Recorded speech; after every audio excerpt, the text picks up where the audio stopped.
tentang keuangan, pasti tidak asing lagi di telinga kita. Karena ekonomi, keuangan, adalah fondasi dasar yang berkelanjutan untuk bangsa.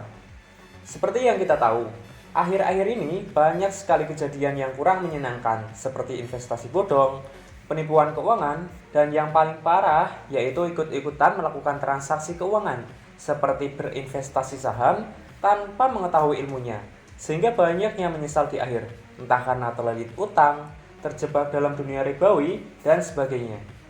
Oleh karenanya, literasi keuangan syariah sangatlah penting kita ketahui. Nah, seberapa pentingkah kita melakukan literasi tersebut?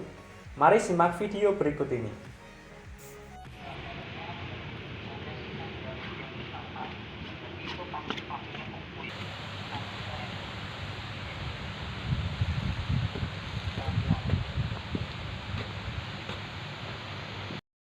Selamat pagi Pak Wisnu. Pak Wisnu, ini awal mulanya begitu Polda Jawa Timur bisa mengungkap adanya penipuan atau kasus investasi bodong ini seperti apa Pak? Oi Tir, Assalamualaikum. Woi, Peng. Waalaikumsalam. Alhamdulillah. Gimana nih kabarnya? Alhamdulillah baik. Antum gimana kabarnya? Alhamdulillah sehat juga sih. Lah, ini lagi ngapain Tir? Ini sih Peng, lagi ngeliatin video di YouTube. Miris banget sih keadaan ekonomi kita sekarang. Kayak apa namanya? Banyak kasus COVID-19, terus tambah lagi kayak ada investasi penipuan, investasi bodong lah. Nah itu tuh yang nyebabin apa namanya ekonomi kita terpuruk tuh loh. Nih ya. Oh, ya. Nah, aku juga pernah tuh kayak gitu. Maksudnya, aku pernah ngeliat kayak gitu. Jadi itu yang salah tuh orangnya. Nah, sekarang kan banyak orang nih kayak ya zaman now gitu loh, kayak pengen melakukan investasi gitu, cuman yang kayak biar kayak kelihatan keren gitu. Jadi mereka melakukan investasi tapi itu gak punya ilmunya gitu loh. Malah tiba-tiba main ya udah investasinya Main gede aja gitu ya. main gede terus ternyata beneran investasi bodong. Nah, tapi ya gimana ya? Sekarang juga ekonomi kita lagi anjlok sih. Apalagi ekonomi konvensional kan.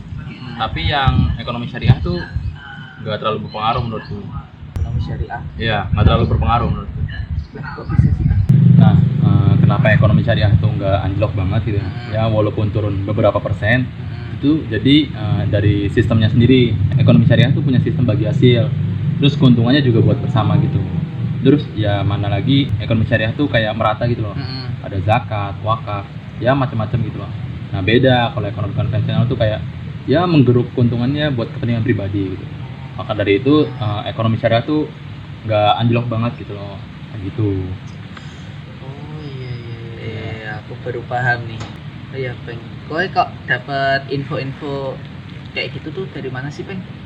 Kok apa namanya ada kayak info nabung saham syariah, investasi syariah, itu gitulah.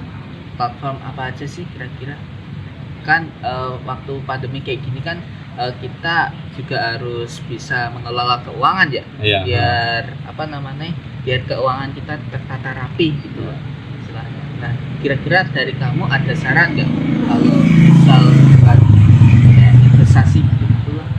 Nah, kalau dari aku ya. Iya, Kalau platform dari yang aku tuh, terpercaya gitu. oh ya. Kalau dari aku tuh kayak ada beberapa jenis investasi gitu loh, yang bisa kamu lakukan bisa kamu investasi ke situ. Ya cocok lah buat kamu sebagai pemula gitu. Pertama gampang, terus aman. Yang ketiga tuh modalnya terjangkau gitu loh. Bisa Bener. ya nggak perlu main mahal banget dulu pas Ah. awalan gitu.